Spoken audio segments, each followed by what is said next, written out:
ওহী শুরুর ইতিহাস সহিহ আল বুখারীর তৃতীয় হাদিস। ইসলামের ইতিহাসে ঐশী বাণী বা ওহী শুরুর ব্যাপারে সহিহ আল বুখারীর তৃতীয় হাদিসটি একটি অনন্য দলিল।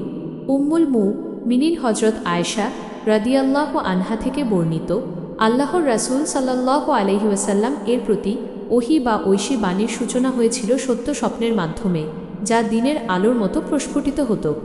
এরপর তার মনে নির্জনতার প্রতি ভালোবাসা জাগিয়ে দেওয়া হয়। তিনি মক্কার হেরা গুহায় একাকী চলে যেতেন এবং সেখানে কেবল আল্লাহর ইবাদতে নিমগ্ন থাকতেন। সেখানে বেশ কয়েক রাত কাটানোর জন্য তিনি সাথে করে খাবার ও প্রয়োজনীয় সামগ্রী নিয়ে যেতেন। এই অবস্থায় একদিন হেরা গুহায় অবস্থানকালে তাঁর কাছে সত্য ওহী অবতীর্ণ হল।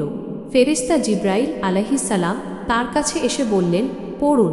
আল্লাহর রাসূল সাল্লাল্লাহু আলাইহি ওয়াসাল্লাম উত্তর দিলেন, আমি তো পড়তে জানি না।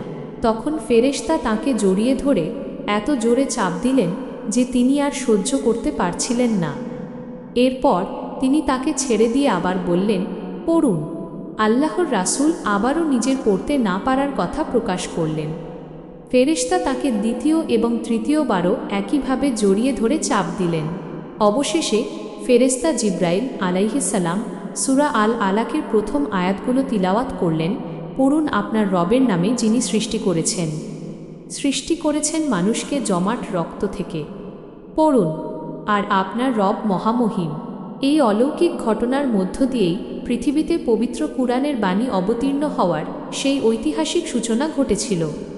ইসলামের এমন সুন্দর ও সঠিক জ্ঞান নিয়মিত শুনতে এবং শিখতে দয়া করে আমাদের পেজ বা চ্যানেলটি সাবস্ক্রাইব এবং ফলো করে আমাদের সাথেই থাকুন।